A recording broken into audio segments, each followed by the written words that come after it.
Lahia বারিকাতু। জানুয়ারিতে আন্তর্জাতিক আদালতে মিয়ানমারের বিরুদ্ধে রোহিঙ্গা গণহত্যার শুনানি হবে।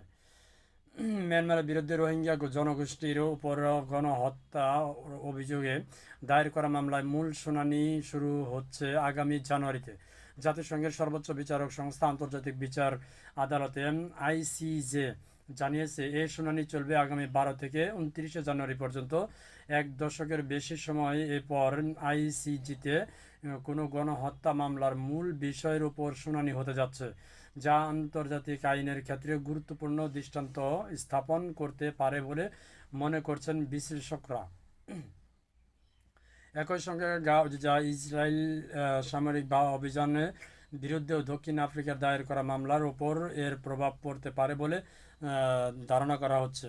বার্তা সংস্থা রয়টার্স জানায়, শুনানির প্রথম ধাপে আগামী 12 থেকে 15 জানুয়ারি শুনানি হবে।